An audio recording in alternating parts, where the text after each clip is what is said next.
so much for joining us because you're in for a real treat tonight. We have the opportunity to hear from Hoppin Frog's founder and brewmaster, Fred Karm. And we're going to experience some guided tastings of various stouts and hear what's involved in brewing world-class cup beers. Now, if you don't have time to watch the entire event today, just know you can submit your questions. It's down at the bottom of the screen. It says ask a question, pop your question in there. And the cool thing is you'll get a unique email when Fred is answering your question.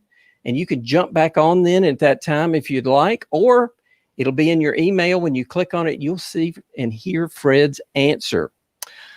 Please share where you're viewing the chat right there in the chat. We'd love to hear what you're drinking. Maybe where you're viewing from. Dana says, yay, Fred.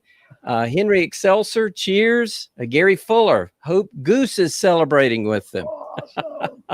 So we have a lively group. So with that, let's meet Fred Karm. But let me first give an intro because this is one of the most exciting intros that I get to do. Fred is currently the 20th best brewer in the world as ranked by ratebeer.com. He founded Hoppin Frog Brewery in 2006, and he's been a professional brewer since 1996. And he's designed 23, got that, award-winning beers at the Great American Beer Festival and World Beer Cup. So, Fred, it's a real privilege, I know, for me to be here and look at this delicious array of beer and get ready to open them. But we're here to celebrate. So what is it we're celebrating? Thank you, Doug. I am so excited. We're celebrating our 14-year anniversary. I love to tell people that makes us older than half the breweries in the world, which is really cool. It blows my mind when I think about it. So I wanted to celebrate, and it's really cool to be able to do this online. So we're going to do this for a whole hour. We're going to talk a little bit about the 14 years, the history, and actually being here. I'm also going to share a slideshow I have that I show every year and update every year with current pictures. So it's quite entertaining. It shows the history of Hoppin Frog, and we're going to taste a bunch of beers. But no celebration would be complete without that. So that's what I wanted to start with. Did you have a question, Doug? Yeah, I wanted to show kind of what we're looking at here. Cool. Now look at all this beer. This is awesome. I am looking forward to going through those. That will be a lot of fun. Cool. I'm going to start with a really light one because I have to maintain sobriety during this event. This is our Smashing Honey Blonde. It's only 5.2%, so it's easy to do a webcast and drink beer at the same time. So, Fred, I'm going to show what I am having, and that's see if I can get it there in the screen. It moves the opposite of what you expect. So that looks good. That was aged in barrels. That's barrel-aged Boris Royale. Love that beer. And that dates way back for us because about 10 years ago, we made that for the first time and released it. And it was a real popular beer and it sold out. And people couldn't wait to get it again. And then I couldn't get those barrels for 7 years. And finally, we were able to get them several years ago. And we made another huge batch. So now it's really stood the test of time. It's extra smooth now that it's been around for a while. I love that barrel-aged Boris Royale. Beers like that tend to peak after about 3 or 4 years, just like a red wine. And then past that, they tend to either get a little better every year or a little worse. Now with that one, it's at peak. I'd say it's at 3 years, something like that. Wasn't in the barrel near that long, but because it's been in the bottle that long, super smooth. Oh, that's so nice. I want to talk about I want to talk about making it to the 14 years. I'm just blown away that that's the case because when I got my license, I was number 40 in Ohio. Now, we're not talking driver's license. I know. Now, if you look at like the Summit County Brew Path, there's almost 40 breweries on that. There's just so many breweries now that are in Ohio. There's roughly 350 or so. So Back when I got my license, I was number 40, and there wasn't near as much competition, and there wasn't near as much quality. There's a ton more quality now. So it's great because we all lift each other up by making better beers. That is delicious. It's nice to celebrate with people online. This is cool. I'm sorry. Go ahead, Doug. Well, I was just to say, we need to start out with a cheers, don't we? Yeah, cheers. Cheers. Cheers to 14 years. Cheers to 14 years. I'm wearing our 10-year anniversary shirt. So this shirt's 4 years old now. Oh, wow. And at least 14 more years. Absolutely. Yeah, so it's wild. When we first started, we were so small. We couldn't even make 1,000 barrels. We had a very small brewery, 6 small fermenters, 10 barrels each. Now we have significantly more. We've gone through 2 different expansions in 2010 and 2012. And now we can make, 4 times that, 5 times that. And it's really neat to see our trajectory, because when I first started, I was making these very flavorful beers. One of our mantras is we make flavorful beers in the most flavorful styles. So it got a lot of attention. And I started selling overseas before we actually won any medals at the GABF.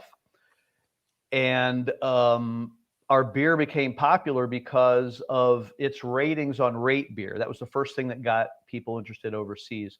I was making a beer called Boris the Crusher that was rated a perfect 100, and they had to have it. And as soon as they got it, we won the gold with it, and things took off, and they sold a lot more than they expected, and we made a lot more the next year, and things took off really well for us. That was 2008, the first year that we won gold medal with Boris the Crusher. And that really, I guess, rocketed us into stardom in a way. So Fred, Haley and Simon says we're drinking out of our 10-year glasses from the Frog. Now, what is the 10-year glasses? We had a glass made for us that was a special stemmed glass. I don't know if I'd call it a snifter. It's a unique shape just for beer. They've come up with those lately. Being a sommelier, they have very special glasses for beer. Some of them have etching at the bottom that will release the bubbles so that you get more aroma. Love those type of glasses. I love them. And I've seen some that they'll put their logo etched in the bottom. So the nucleation points form your logo in the bottom of the glass.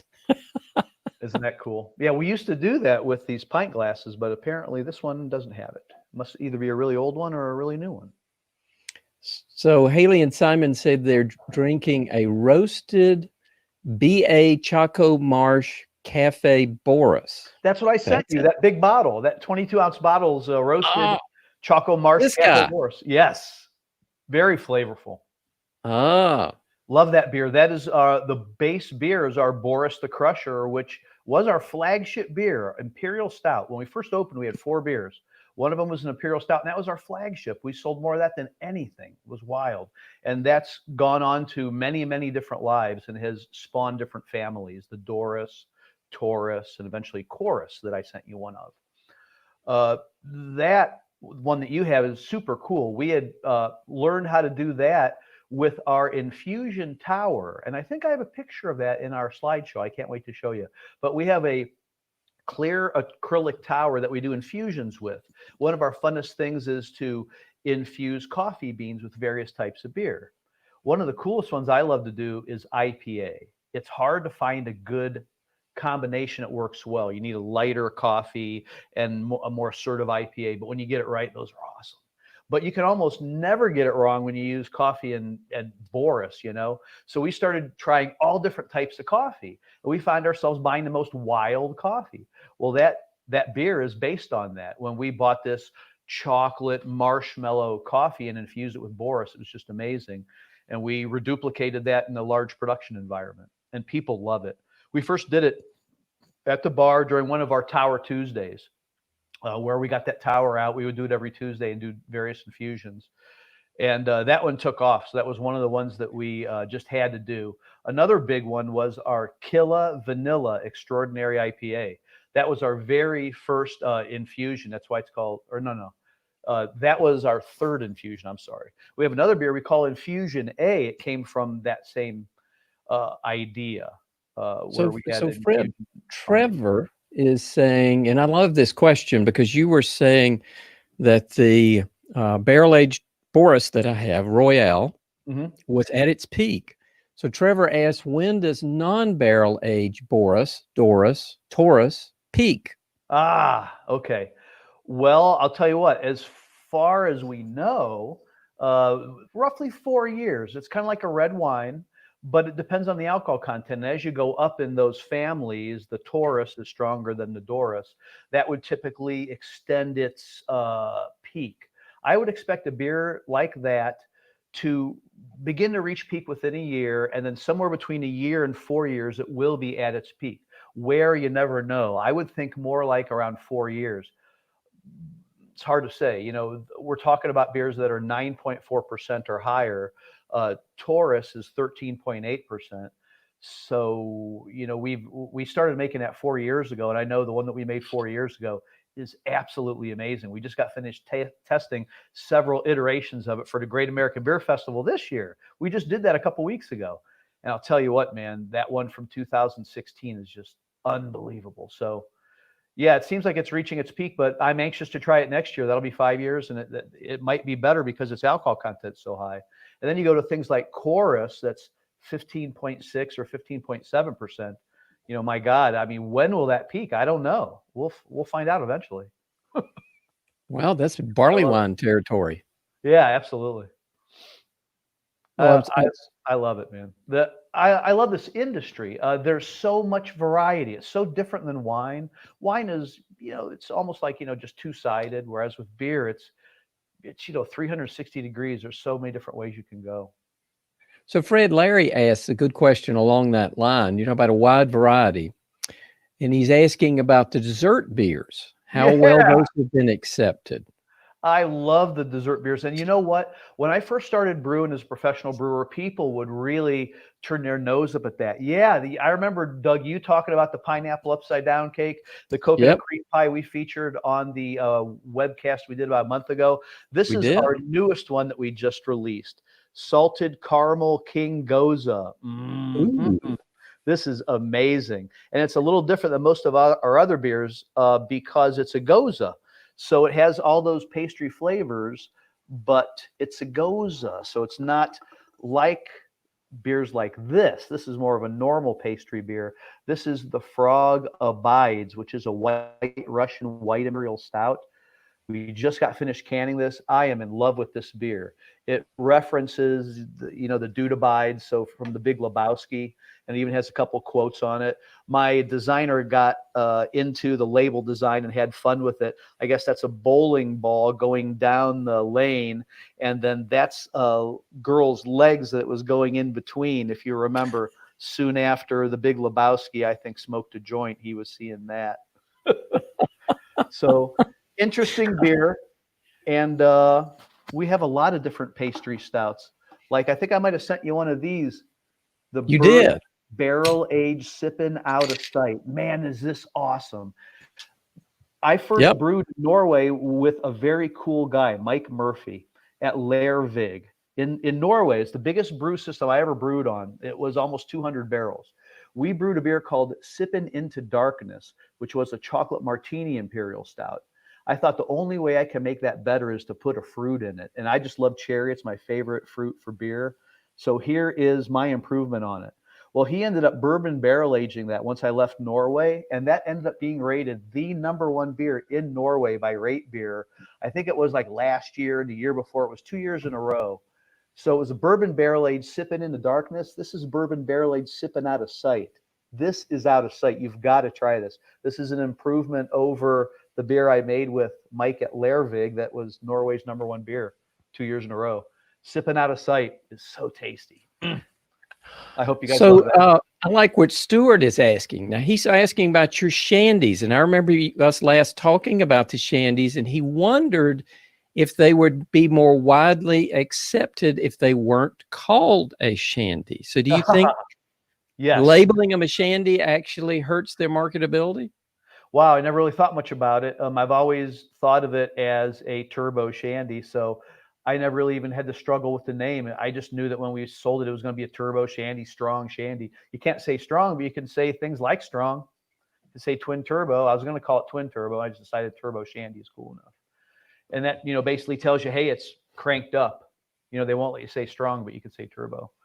So So, Gary's asking about pentuple. Now, I haven't heard about pentuple. pen, You holding on back on me? yes, I should have sent you one. And yeah, we might have wanted to call our shandy something different, but it just made sense to call them shandy because that's what I always started with.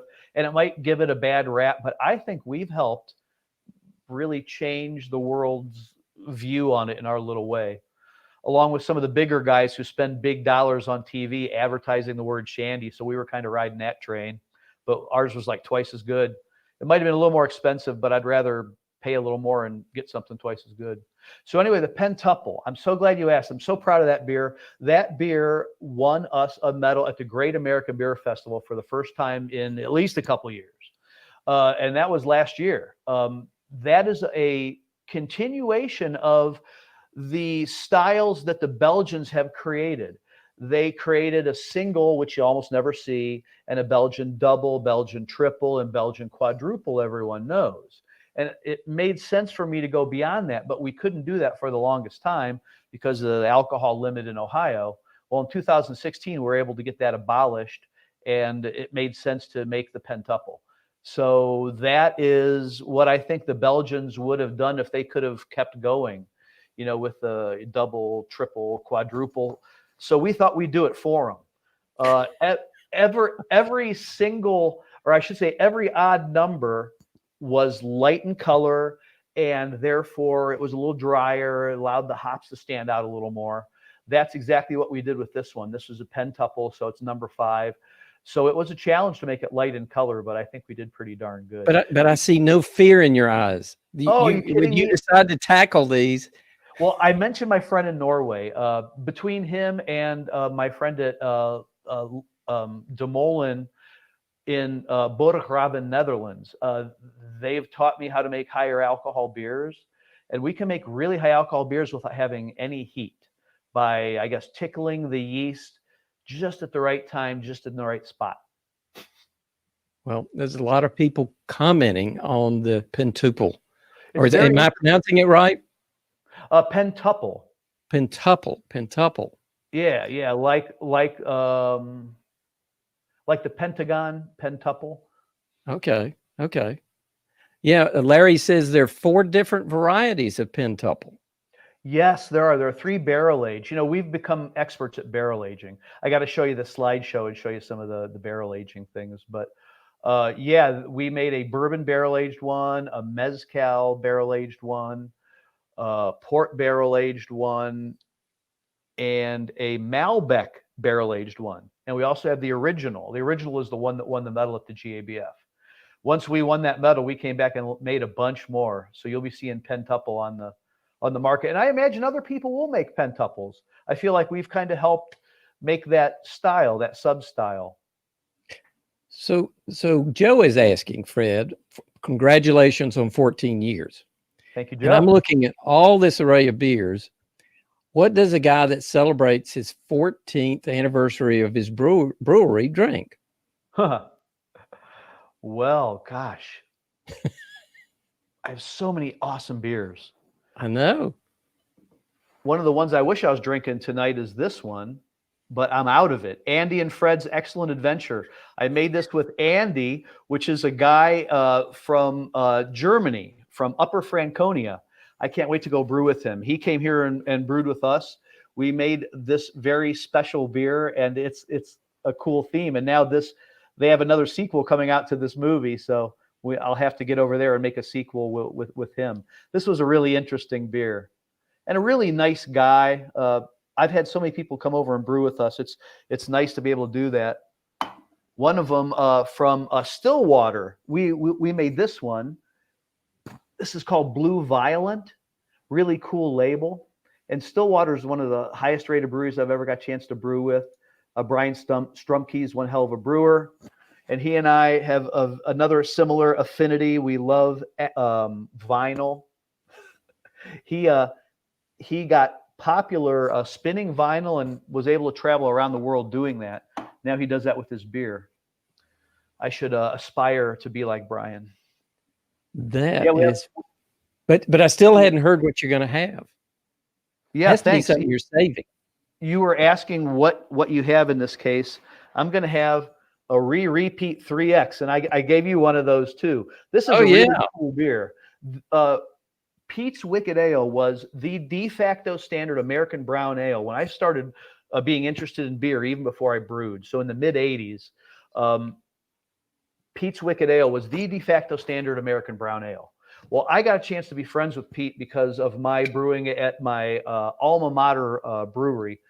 Pete looked me up because he was working with someone else in town after he had sold Pete's, and said, "Hey, my scouts say you have a brewery and you have awesome beer. Can I come visit you?" So I ended up setting the whole day aside to impress him with my beers. And I found myself digging into the corners of my cooler and trying to get the best beers out to impress Pete. And by the end of the day, he stayed like 5 hours. He was supposed to stay 1. So he stayed like 5. And by the time we were done, he was duly impressed, and he and I became friends. So later on in life, he's coming to brew with us. He's actually consulted with me. He's a consultant. He works with Score. He's a very intelligent guy. I love Pete. He came here and brewed this with us in January, repeat 3X, which is 3 times the de facto American standard brown ale that he's so famous for making. He shared with me his insights in it and his feelings of how it's supposed to be made. And we basically took that and were able to first make repeat 2X back in, I think it was 2016. And that's what Michael says he's having. So what is the difference between the 2X and the 3X? 2X, the alcohol content is exactly 2X what repeat was. So it's 10.4%. This one is 15.6%. That was a challenge. And I'll tell you what, in making the 10.4% one, because it was back then, we didn't know as much as we know now. So it came out good, but we have the insight into making that 2X. We had never made that before. So when we made the 3X, it came out awesome. And in hanging out with Pete, he said, "You know what you should do? You should put it in little cans. I've got a friend that's using these little 8.45 ounce cans." So didn't we totally embrace that? We've got a bunch of beers coming out in 8.45 ounce cans now. I think I sent you one, that little tiny one, that Chorus, the Quasher. Yeah, it's a quadruple Imperial Stout. That is an example of the 8.45 ounce cans that we'll be offering now. And I'm really excited about that because the beers like that, they belong in a small can or bottle. That's a beautiful thing. And I find myself gravitating towards those when they're in my fridge. I'm like, oh, it's not a big deal to open a little 8.4 ounce can. What the heck? Usually when you have a 12 ounce or, 16 ounce, it's pretty tough. And it's funny, when I first opened for many, many years, all I did was 22 ounce bottles and kegs for the longest time. And you wouldn't even think of that these days. But I built my business on that. And I was very proud of that. And for the longest time, I was able to, stand true as, keep doing the 22 ounce bottles. But around about 2012 or so, things started going, instead of like this, they were more like this, and a lot more breweries, and found myself competing more. So we ended up buying a 12 ounce bottler to have more of a friendly package. And now we're into canning. We have all kinds of different cans that we're doing now. And I love those. At first I was holding out, but now, I mean, look at me. I'm surrounded by cans. It's crazy. Yeah, Larry says he's looking forward to the smaller cans. And I agree with Larry. Now, I think these are I think this is the first time I've ever seen these small ones. Oh, is cool? Anybody else doing this? Well, I'll tell you what, we decided to pull the trigger. I've been buying beers a ton. That's one of the things that I do is I'm recipe development and product development for Hoppin Frog. That is what I do. That's what I bring to this big picture. So I'm always buying, I call them guest beers, and we have samplings all the time. I hadn't seen them but once. And I said, that is the coolest idea. We've got to do that. I pulled the trigger, and by the time we get ours on the market, there's already, a dozen people making them. So, Yeah, I'm not the first, but that's okay. I don't think you're ever the first with anything, but I'm very proud of the fact that we started early with these because it's most appropriate for our beer. We're one of the highest alcohol beer creators in Ohio, at least, so it made sense to get ours in these small cans. I'm really excited about them because for me, I'm finding they're very convenient and very friendly, and especially now when I'm not getting together and sharing beer with people like I used to, the 8.45 ounces they're great, really. Yeah, they really are. And so many of them, even these quads, they'll put in a 16-ounce can. You know, that's a lot of alcohol. That's for darn sure. Hey, I want to show these slides because I've got a decent amount of them. I know we're almost halfway through. Let's see how entertaining they are. If they aren't that entertaining, I won't show that many of them, but some of them are pretty cool. So there is my screen. I'll have to hit that little share screen. Let's see if that would be right. Why are you doing that, Fred? There's a lot of talk in the chat and that they love the small cans. Oh, so, nice. Nice. I'm glad that people agree. Yeah. Okay, I'm hitting share. And tell me when it's shared. Coming. All right. So we decided we would put this full screen, correct? Yeah. No reason to have my big face there. I want people to see these pictures. So usually during our Christmas parties for our staff, I put together a slideshow that includes a lot of the pictures from the previous years, but also some of the newest ones from that year. So I've tried to do that now, but I don't have that many new pictures, of course. But let's go ahead and show these pictures. Now, is that big enough or you want me to make it bigger? No, I think it's perfect. All right. So that is Lee and Zachary. Lee is our head brewer, and he's on the right, and Zachary is on the left. He is our director, and we are basically doing taste testing as we do so often. There we are right in the brewery doing that at the table. We've got a bunch of different flavors out, and we're taste testing as we do so often. That was a funny time for Lee. He was letting his hair grow out. I think it was before his wedding, and I think he wanted to see how long he could get it, so he was looking crazy there. They look really serious. Yeah, real serious. That's why I wanted to show that it's fun to see people smiling. You don't see as many faces anymore, with the way things are. There I am doing some experimenting of my own at the bar. At the time, I think I was just testing the theory of using dry ice, as you could only imagine. I think we're getting ready for Halloween on our first year of running the tasting room. And we thought, should we use dry ice? So I remember experimenting. I think we ultimately decided no because of safety issues, because even small slivers could get through and could burn you. But you had to try it. There you go. Smashing Honey Blonde. That's the one I started with. And there I am smashing it on my head. Smashing Honey Blonde. Are we going to see if you can still do it? Isn't that funny? No. No, definitely not. That left a ring, I'll tell you. No, I'm joking, of course. Oh, that was a cool shot, though. Our star salesman, John, took that, and he was trying to get the background blurry, so he got it right, man. That came out great. Let's see. This is something I'm super proud of. This is the gavel that they gave us from the final court session in Ohio to abolish the alcohol limit for beer. They gave it to us because we were paramount in getting that law abolished. I was proud as punch, and the same day that we could start making, or I should say start selling high alcohol beers, we had our next in the series of our Boruses ready. We had already made Boris and Doris. Doris was 10.4%, but I couldn't go a whole lot farther because our limit in the state was 12. I didn't want to get too close because then I'd get too much scrutiny.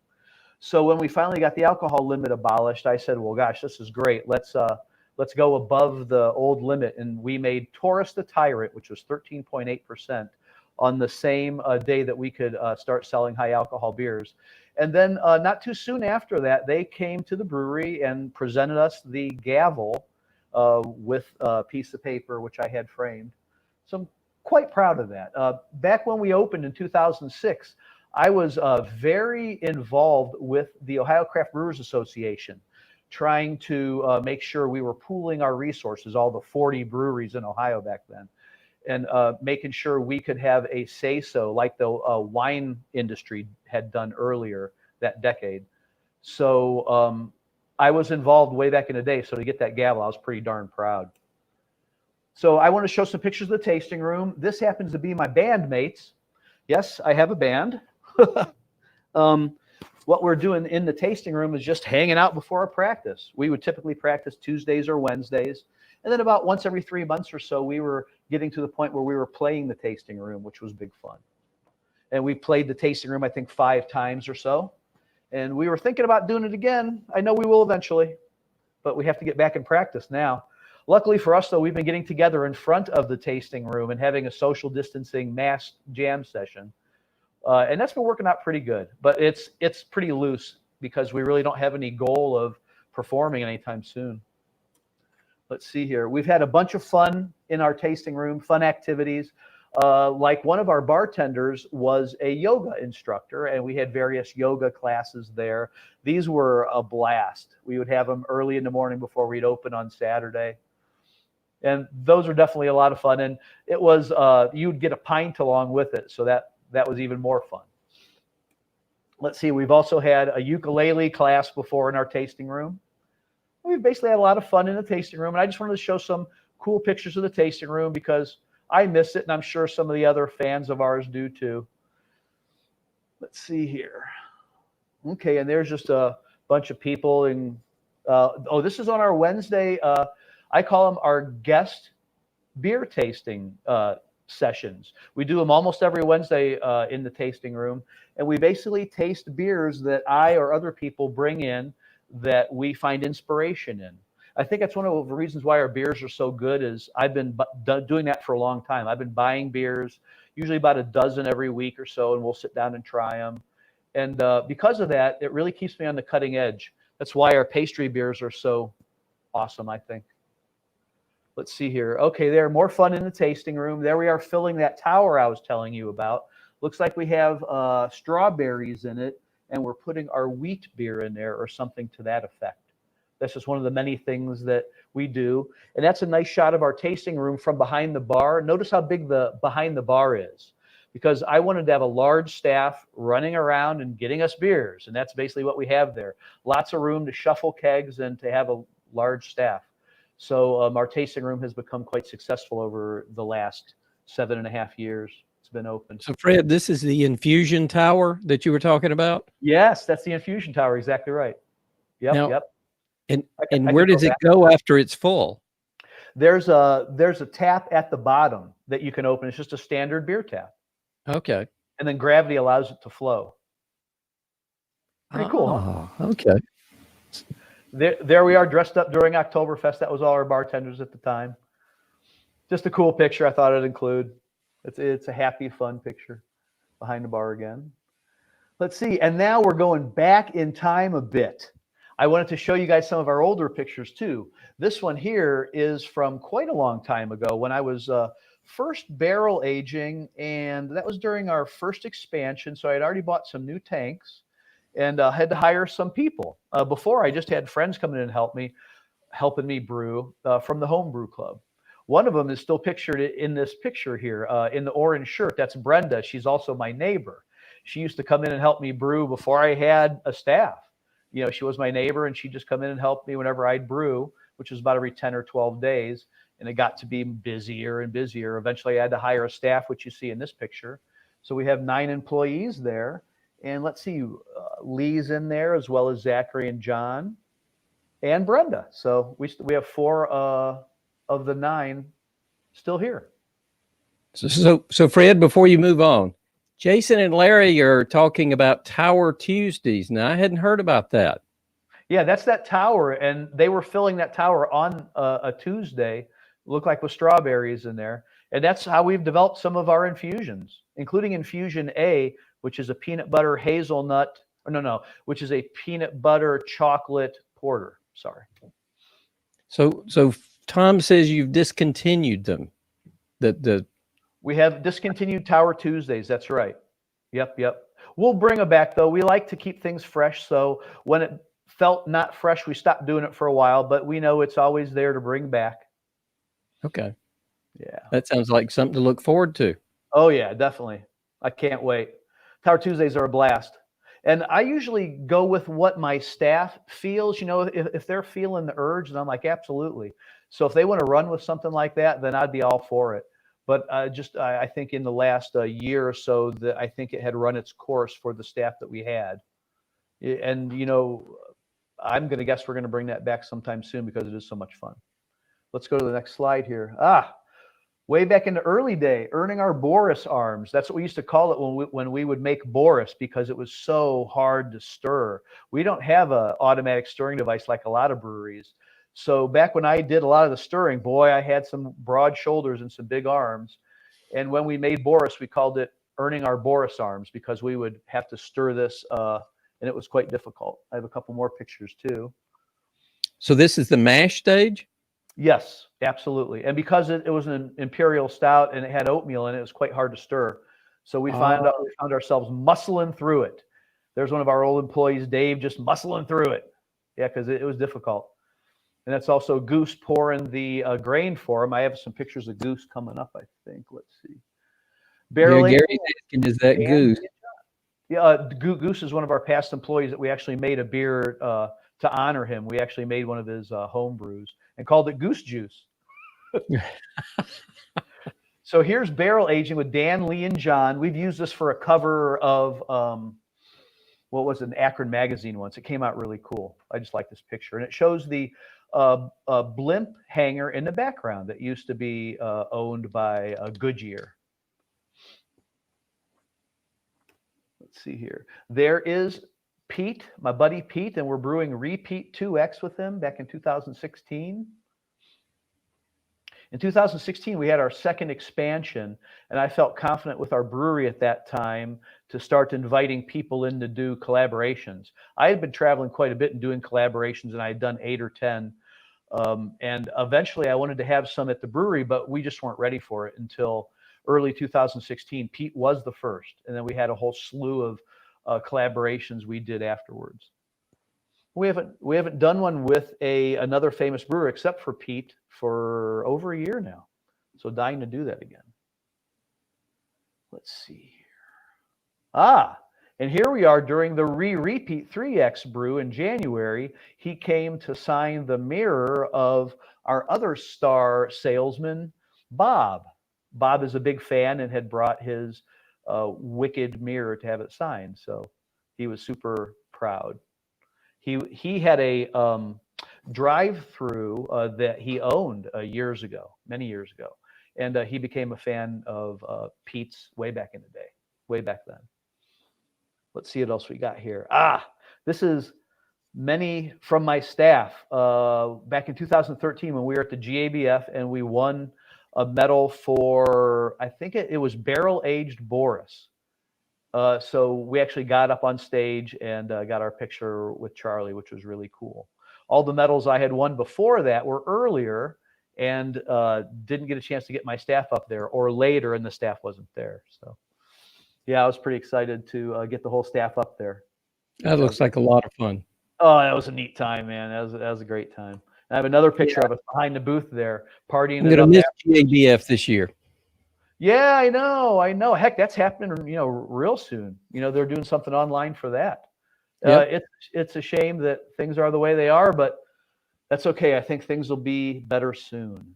Let's see what other kind of slides we have. This was one of the first times I ever won a medal at the GABF, and I actually won 2 that time.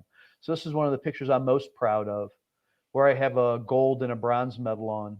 We won a gold that year for the Boris the Crusher, and what was it?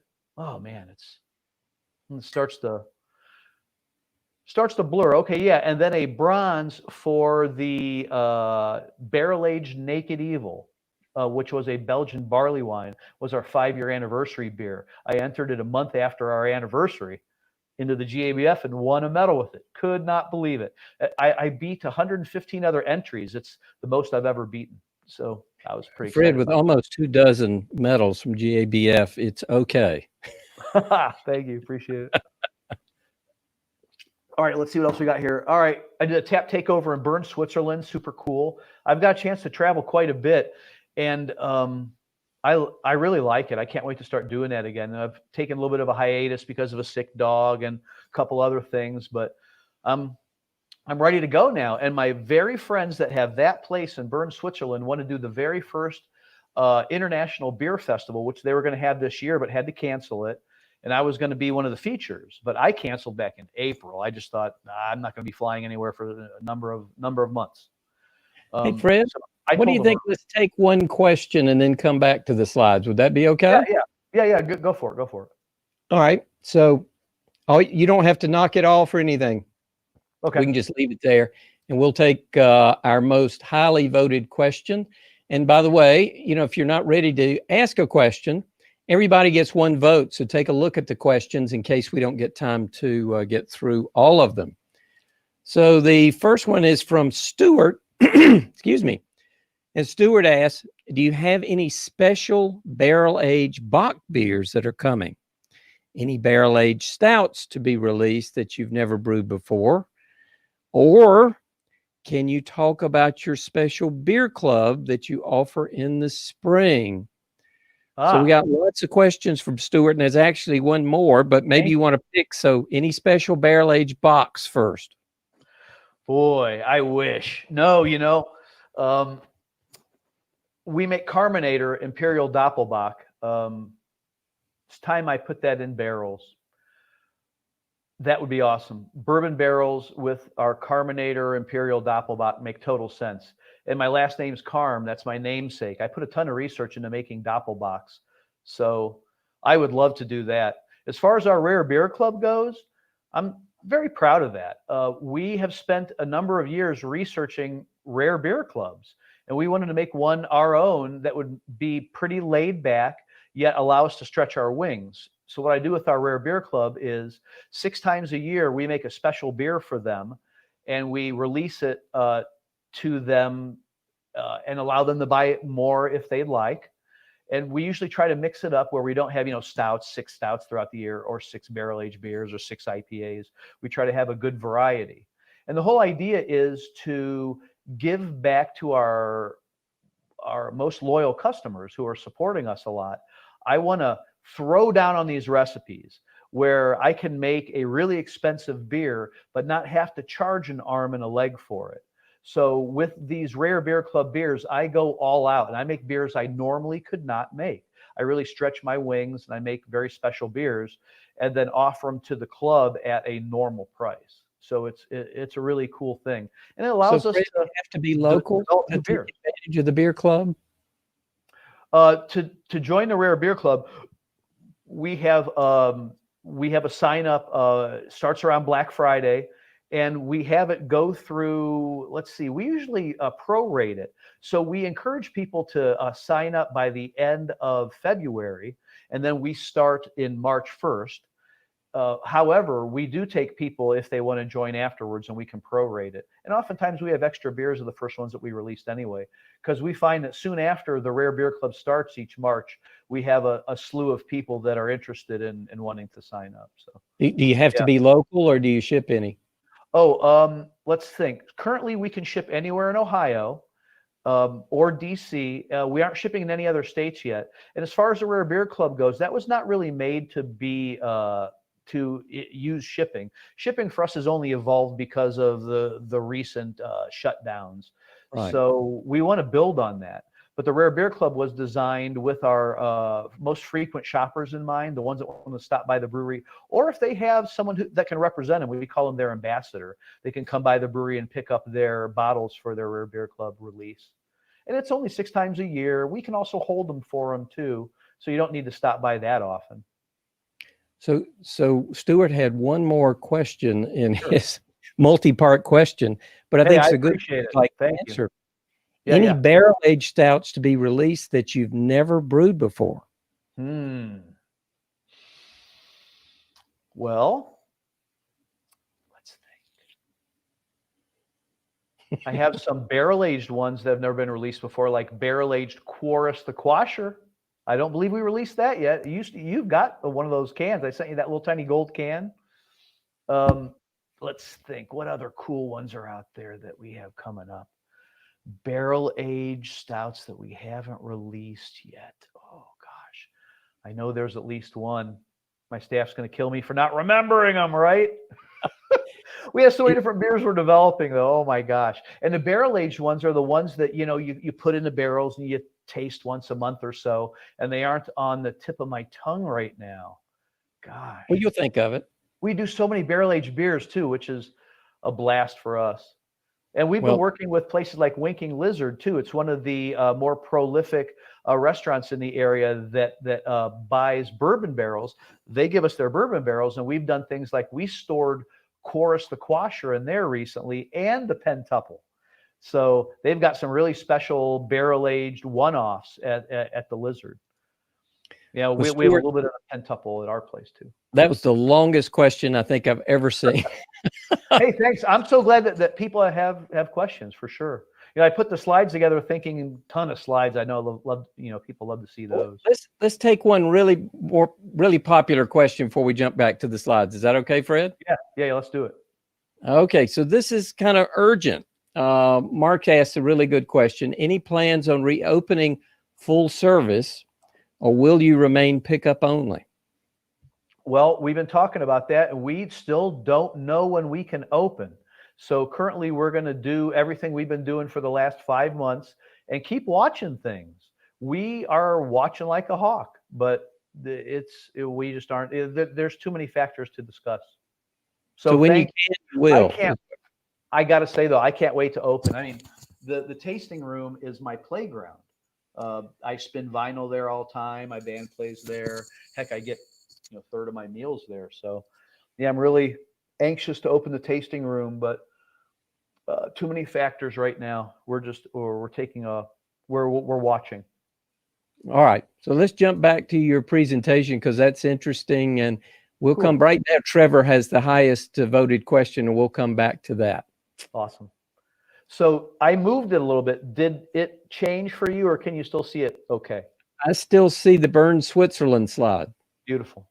So what about that one? It is not changed on my end. There it goes. Okay, good. It took a second then. Oh, it says, do I want to stop sharing? No. Is sharing a window? Stop sharing? No. Okay, good. Yeah, maybe it's not sharing. No, we're seeing it. Oh, good. Okay. So that is also overseas. At the same time I went to Bern, Switzerland, I was drawn over there by McKellar. He invited us to go to his CBC, the Copenhagen Beer Celebration. And there we are in Copenhagen having a beer at their amusement park. It's called Tivoli. So I just love that beer, I just love that picture because it shows a part of the world that I'm fond of. Love Copenhagen. Let's see. Can I get this to advance? That looks like an extra large stein. Over here. Okay. Yes, those were huge. You're exactly right. So I'm trying to advance this, and now it won't advance for some reason. Click to close message. Hover here to hide. Okay, here we go. Okay, so I shut that. Let me fire that back up again. Okay. So that's fired back up again. And now I have to say share.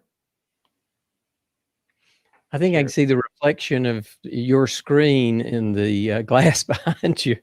Isn't that funny? Okay, there we go. So I'm sharing it again. Is that working for you? There we go. Yep, looks good. All right. So we'll advance it.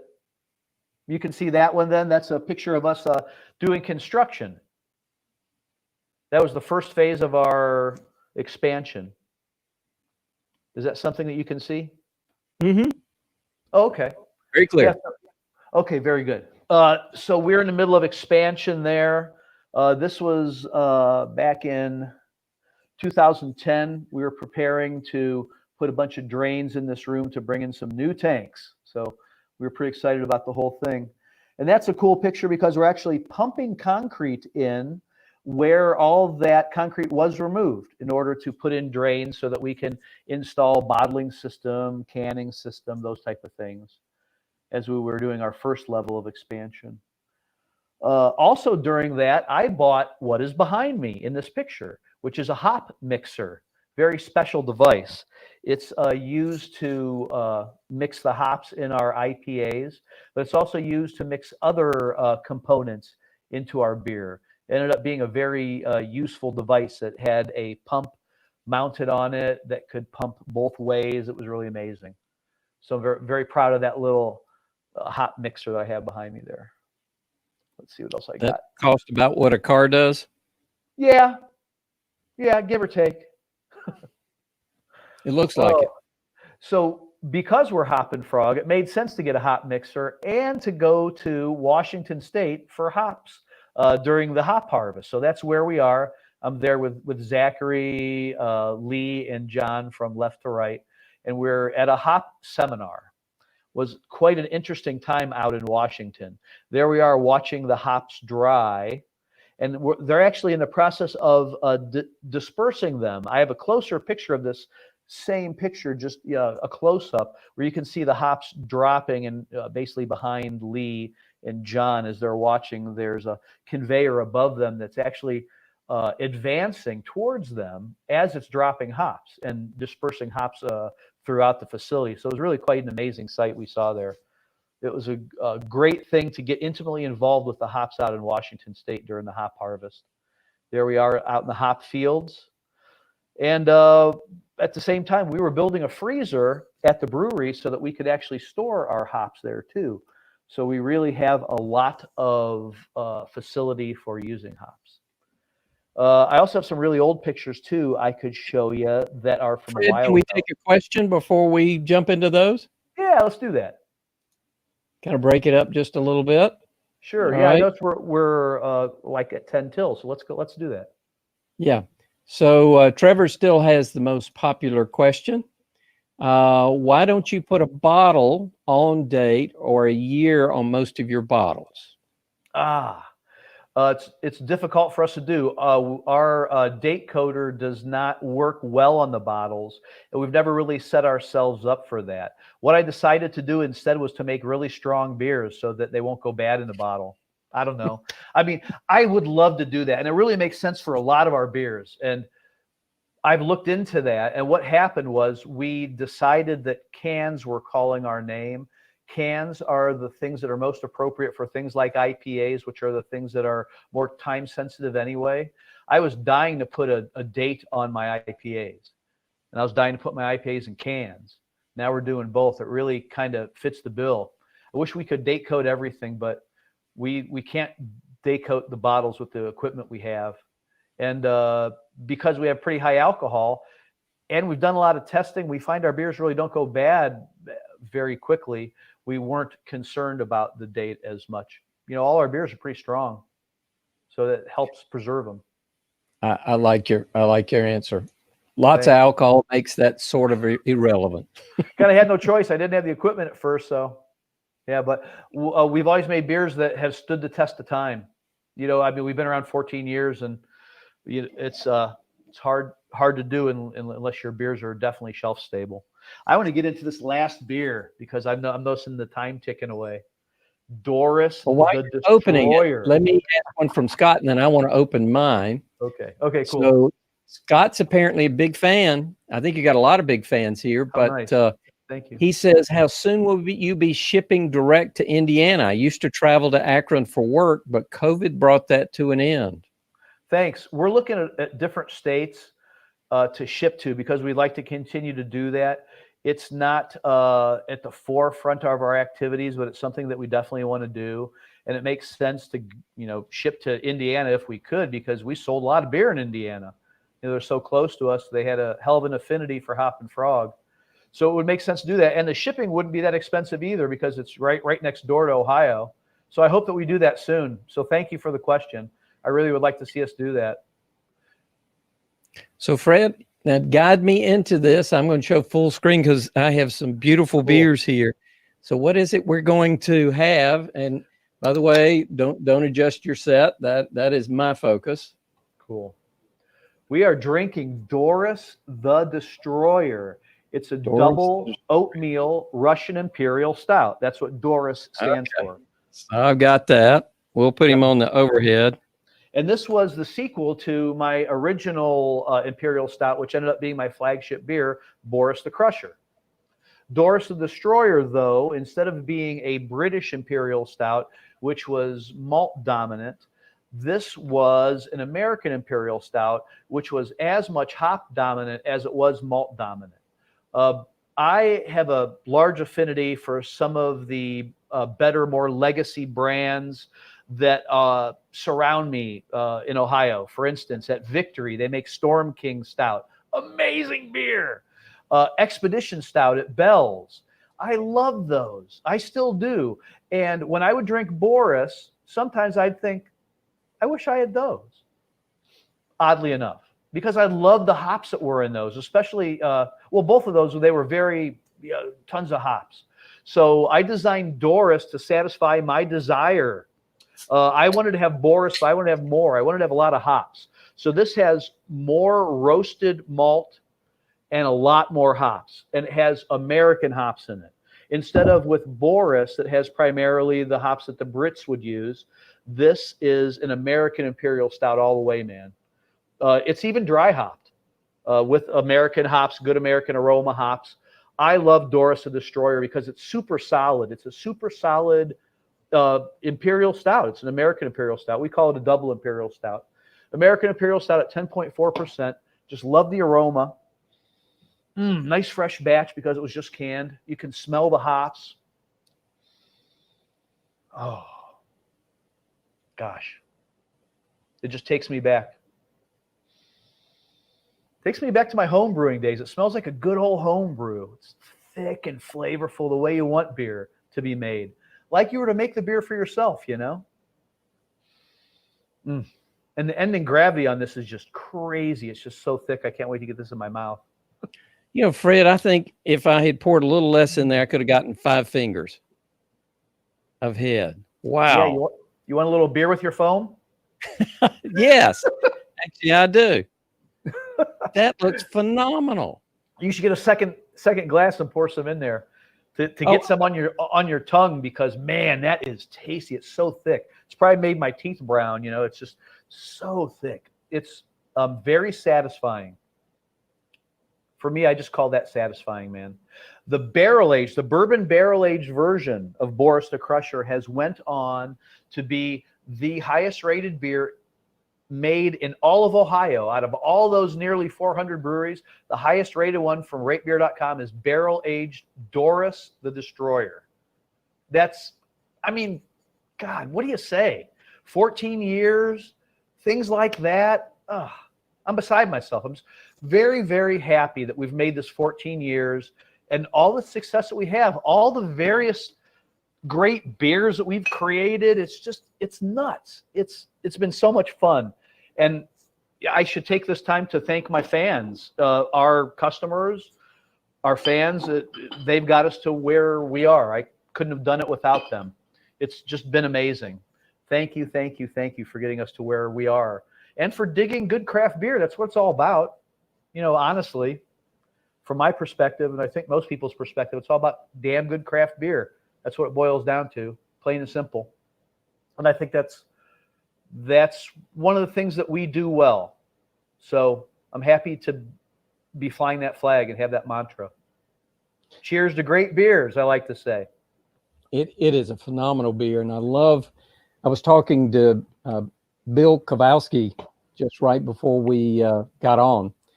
And he was talking about the importance of excitement when it comes to your nose and then the comfort of drinking it.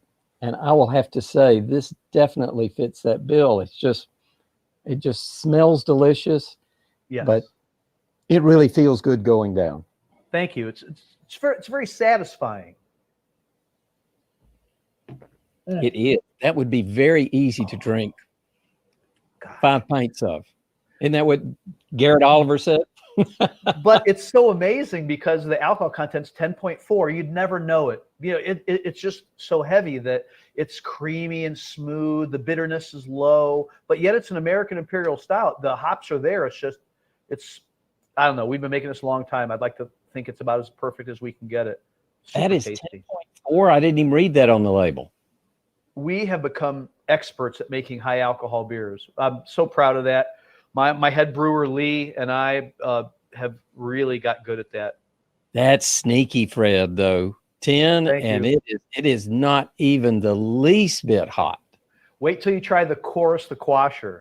At 15.7%, it'll blow your mind. You'll think, sure it is. Well, I'm not driving anywhere. Oh, thanks, man. This has been a lot of fun. I really wanted to do something special to celebrate our 14-year anniversary, and I thought, what are we going to do? 2 weeks ago, I'm like, man, I don't know if there's anything we can do. And I thought of you, Doug. So thank you for putting this together. This is really cool. I've been able to share this with everyone online. It's cool. Well, it was a real privilege, but I want to tell you what everybody's saying in the chat. So Gary says, thank you. Jason says, thank you for making such great craft brews. Thank you. Haley and Simon says, thank you for sharing your brews with all of us. Cheers. Jason says, cheers. Dana says, congratulations and happy anniversary. Larry says, happy 14th anniversary. Tom says, I did a nice job moderating. Yeah, you did. Was a job with Fred. He's a lot of fun. So thank you, Tom. Cool. Dana says, cheers, Fred. Cheers, Dana. Cheers to everybody. Thank you. This has been awesome. I've been reading the comments. It's been very nice. It's very endearing, the support that we've been getting throughout this difficult time. And I can't thank everyone enough. I have full faith that we will end up being as good as ever very soon. Yep. Yeah. Looking forward to 2021. That's for darn sure. Well, Fred, now we may continue on, but at least let's Sure. end up on a cheers, at least at this part. Oh, absolutely. Cheers. Cheers. Cheers to everyone. Thank you. Absolutely. Yeah, I still got some left here. I do too, and that will not go to waste. A lot of great questions people have had. This has been really nice. And I've seen a lot Fred, of people that I know. You want to take the time? We've got 10 questions, and those that need to go, we'll let them go. Sure. But would you like to jump in those questions? Hell yeah. Let's do it. Okay. All right. So we do understand an hour is plenty for a program like this, but hey, we're having fun. We've got lots of delicious beer to drink. So I think we're going to continue on and answer questions. But if you need to leave or you want to catch the replay or you want to ask a question and just watch the replay later, we understand. Go have your dinner. And I know some of them have an 8 o'clock or 7 o'clock meeting in the morning. So is that okay, Fred? We'll continue on? Sounds good. All right. We'll go through these quickly. Gary asks, name of origin. I'm not sure I understand that question. For what beer, I wonder? He doesn't say. So Maybe Gary, if before. you're still on, how about typing in the chat? Let's see. Oh, Gary, of the brewery. Thank you. Brewery. Thank you, Gary. I like to tell people that I am Hoppin Frog. I'm Fred the Frog. It's been my nickname for a long time because my dad's name is also Fred. So the family nicknamed me Frog when I was an infant. So that stuck with me. And after learning how to brew and then becoming a professional brewer, we started winning medals at the Great American Beer Festival, and I won 3 medals in a row with a beer called Hoppus Maximus back in the early 2000s. And eventually they coined a style called American Amber Ale, which is what that was. People thought of me as a hop expert back then, so it really made sense to take my nickname and the word hops and put them together for a brewery name. So there's a lot of meaning behind it. And I also like to think that when we're in the brewery working, we look like we're frogs because we're hopping from activity to activity. All right. Great question, Gary. Next one. I don't have a name to go with this, but they say happy anniversary. Speaking of the 10-year glasses, make that BW again. Cheers, guys. Thanks. I appreciate it. Oh, okay. The barley wine again. That's cool. The barley wine. That's what that was. Okay. So our 10-year anniversary barley wine was really cool. We always wanted to do a barley wine and then dry hop it. So we did a barley wine, barrel aged it in barrels for half a year, then dry hopped it and bottled it. That was a pretty cool beer. Now, I might have got that acronym if I had heard about your barley wines, but you have not mentioned your barley wines. Yeah, we don't make them that often. I have made one every 5 years. I made one for a 5-year anniversary and our 10-year anniversary. Ah, Have to okay. make one next year, I guess. I think you are. Yeah. I think there's some folks waiting on it. Yeah, I'll have to think about that. So Thomas asked, yes. How do you play with your roasted malts in your imperial stouts? Are you adding the crushed grains at the beginning of the mash or as a steep during recirculation? What dark roasted malts do you like best? Chocolate, black patent, and or roasted barley? Ah, boy. Love black patent. Big fan. It's a black malt that they had a patent on the process. They could actually get it black without getting it really bitter. Love black patent malt. And I also love Belgian chocolate malt. I like to work with that for porters because it's smoother than most of the other chocolate malts. Unless you don't want that smoothness. Some people will like that, like a bitter chocolate bite, and then you wouldn't want to use the Belgian chocolate malt. That's just one that I go with. And let's think. The other part of that, there was one other part asking about malt. In the beginning of the mash. Some people will actually put their darkest malts in right at the beginning of the mash. We don't do that with a majority of these beers. There might be a special beer that we do that with, but almost all of our imperial stouts we don't do that with. Yeah, I'm just trying to remember, is there any that we do? I mean, we make over 100 types of beers. So when do you add your dark malts? Those typically get added about halfway through the mash in general. Okay. We don't want them to get to the bottom of the screen. We don't want to get to the bottom of the mash because it could clog the screen more so than the grains that have a decent amount of husk with them. So we try to put those in, the dark ones in more towards the end of the mash in. Whereas a lot of people use them at the very beginning of the mash in, and there's reasons for that, but we don't do that. Okay. That was actually what I was going to clarify. I mean, do you do it for a particular, mashing reason because you found the characteristics are improved? We make these insanely heavy beers, right? They're really high alcohol, insane high alcohol. Most home brewers or professional brewers go like, oh my God, I don't know if I can, process that much grain. I'll have to do 2 or 3 mashes just to make one kettle full. Well, what we do is we just do the best that we can. We try not to get the mash bed stuck. We have a very deep mash bed. We have a huge mash tun for the system that we have. It's oversized, and we can easily get it to a point where at the screen it will get compacted too much. It'll get a stuck runoff. And if we put the dark grains in more towards the beginning, because they're milled finer, because they're drier and there's not much husk along with them, if any, they tend to cause a stuck runoff. So that's the main reason why we don't throw them in until towards the end of the I think the question is, Fred, as an expert stout brewer, there's a great debate as to whether it's an advantage to add your dark malts or steep your dark malts or all that. So what do you think, as such an expert on stouts, when is the best time, ignoring your louder tone kind of questions or system questions, as far as a brewer, when is the best time to put in those dark malts? I think the best time would probably be towards the beginning, to be honest with you. There's certain benefits to that. Okay. But we don't do that. Right. I got it. But a lot of our beers still come out good. Yeah. Oh, phenomenally good. Or very good. Phenomenally. Thanks. Appreciate it. All right. Yeah, there's benefits to that, but it's not necessary, I guess. So Thomas has another question. By the way, Thomas is quite the brewer. Cool. After oxygenating in line to FV before pitching, fermenting do you add later more oxygen in the fermentation tank and ensure a healthy fermentation when you do some of the biggest imperial stouts? Yes, but not always. And it depends on how the yeast is progressing through the fermentation. So sometimes that's warranted, but you don't want to do that past halfway. So if you expect the beer to ferment, this far, from 15 to 5, you past halfway, you don't want to oxygenate it. Because you're concerned you're now going to oxidize the beer?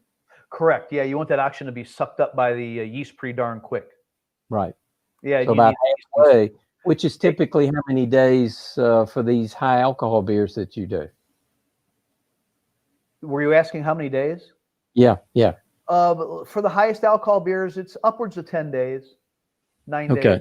Yeah. For the whole fermentation? So this Yeah. would be 5 days would be the max before you would add any more oxygen? Well, I don't go by time because oftentimes at the beginning it's more rapid. So I go by gravity. And like I was saying, if you're going to start at 15 degrees Plato, you're going to ferment to 5 degrees Plato just for discussion purposes. You would want to not oxygenate it if it got below that halfway point. I got you. Yeah. Okay. Yeah, just to ensure that you don't oxidize the beer. However, there are some beers that can handle oxidation. And there are some times when you have to do something because you're going to, make a inferior product. So I have done things like that where you shouldn't. I've oxygenated with 1 degree Plato to go. I'm like, well, shit, I don't know if it's going to make it. We're going to have to do something. So I have done things I shouldn't do, but you have to consider the product and, whether it can handle a little oxidizing. Some products can handle it and some actually benefit from it. Oh, sure. Of course I do. Yeah. Thomas can ask some really, really deep questions. Thomas has one more. Hit me, baby. What is your salt and NaCl concentration? Whoops, it just disappeared. So I'm Tom. Well, I'm not sure what happened there, Thomas. But anyway, Gary asks, describe tickling your yeast. Oh, I can't because it's we think it's pretty special. I mean, it's proprietary. It's a special process in our brewery, and we just don't share that with people because we've taken so long to develop it into something that we consider to be a proprietary process. It's that just to not discourage the home brewers, right? Is it something a home brewer could even do? Sure. Okay. Sure. It's all about yeast health. Okay. All right. So it's not out of the question, but we're not going to answer that one. I can't give away all the secrets. Okay. So Thomas's question is back. What salt and NaCl concentration do you use for your salted caramel goza? Oh my God. Or your fruit goza? Oh man, I can't give away ingredient amounts like that either, unfortunately.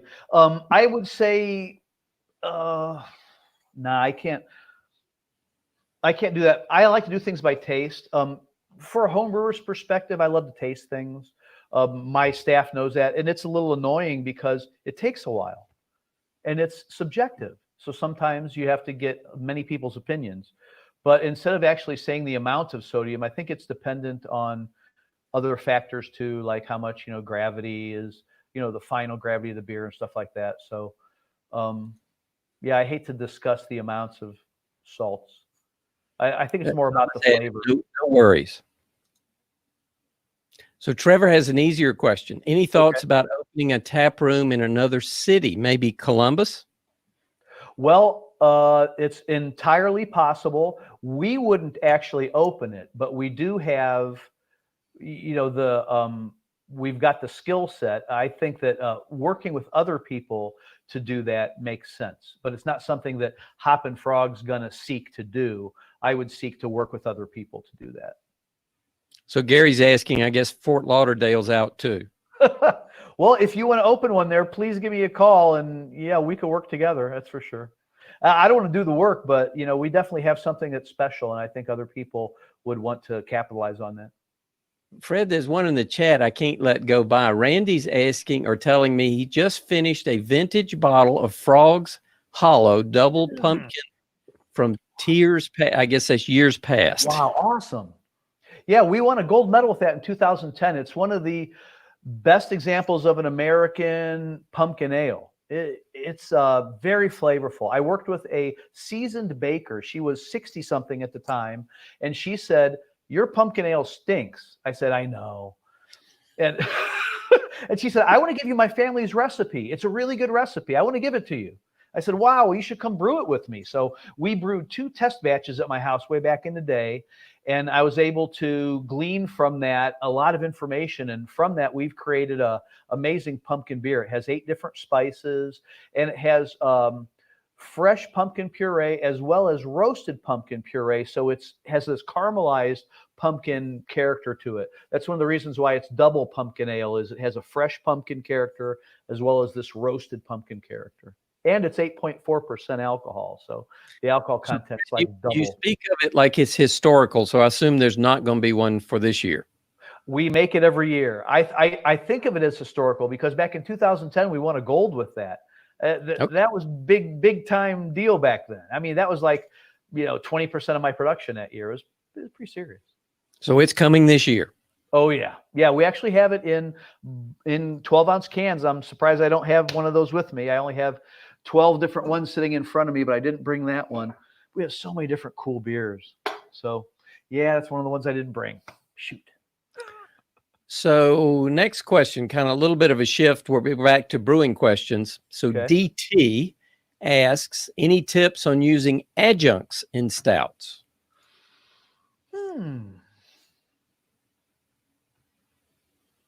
Not really.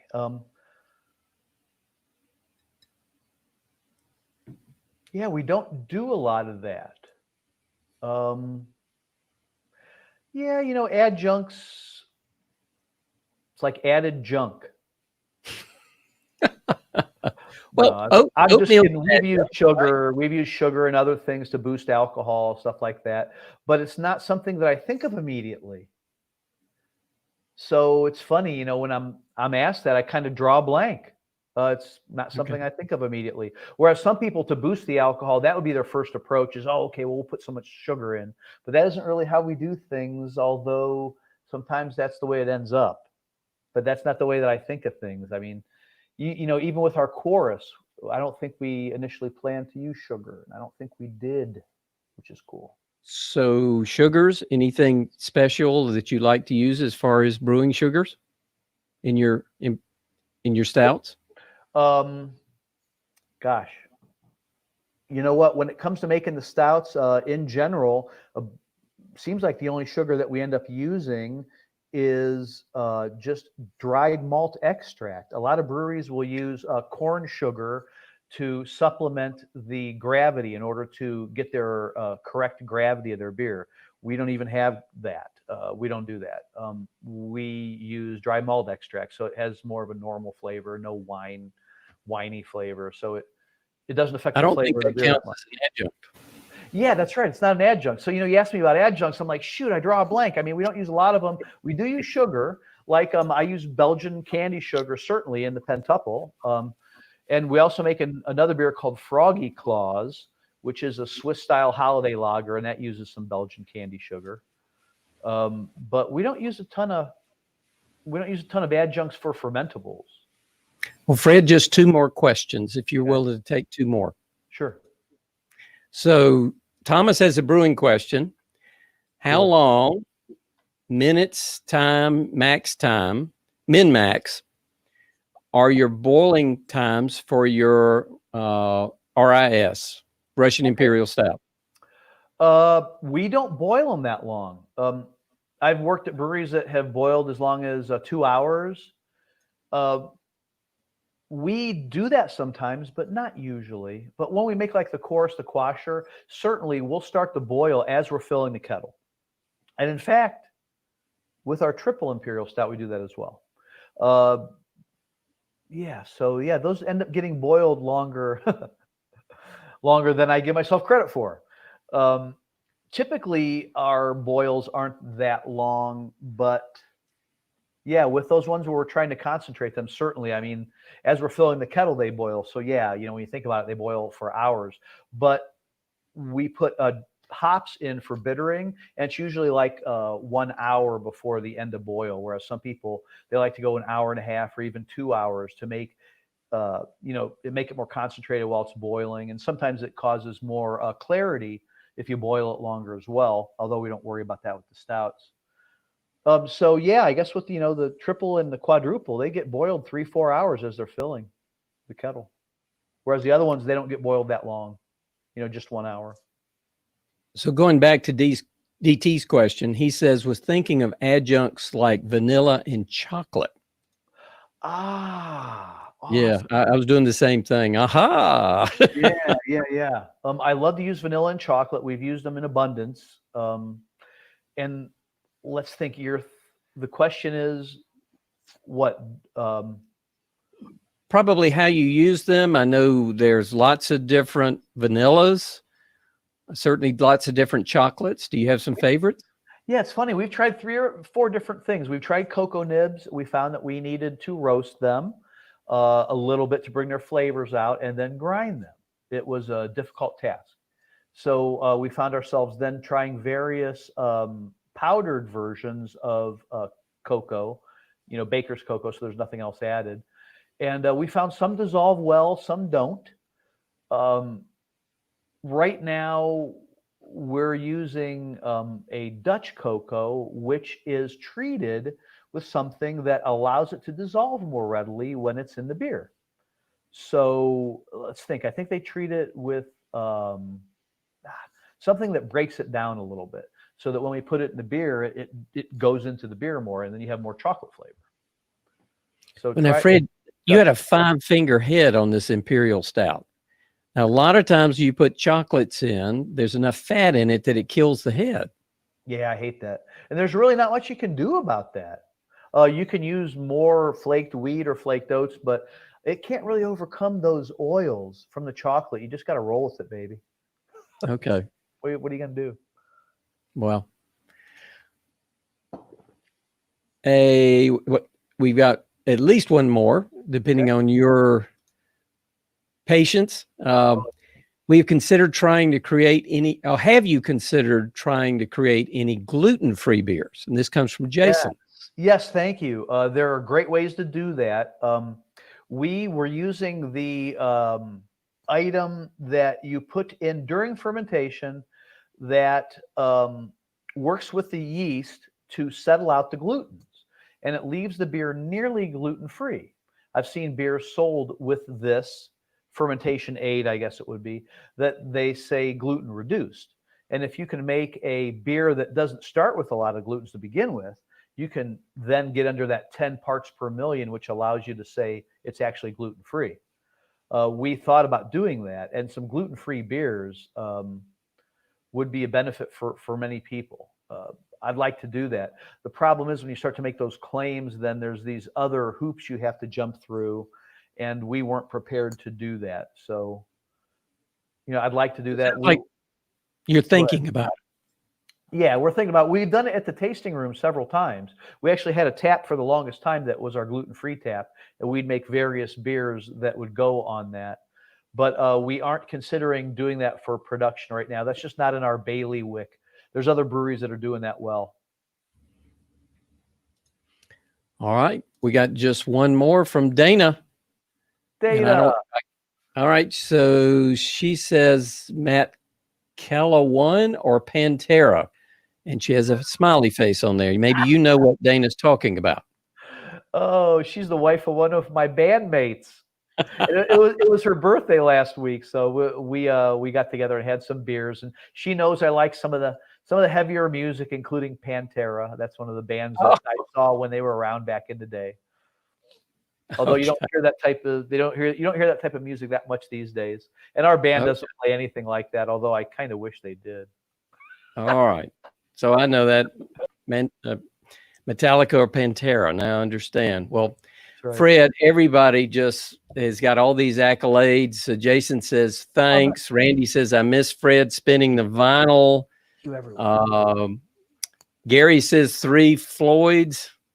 Fred, everybody's just loving this. I know I've had a great time, and I've had some phenomenal beer. And it's fun to be in your tap room, even virtually. I mean, what a beautiful tap room. I hadn't really showed off for those that haven't been there what this thing looks like. Thank you. I can't wait to meet you there and have a beer. That'll be great. That would be an improvement over this, although this is delicious beer. So So, Fred, go and celebrate your 14th anniversary at the brewery. You know it. I'm going to do it. Thanks. Right. Hey, I appreciate you hosting this. This was great, Doug. Thank you. And to all our customers, fans, everyone who appreciates Hoppin Frog, I can't thank you enough. It's very endearing. I know we'll have a great, rich future. Thank you. Cheers, Fred. Cheers.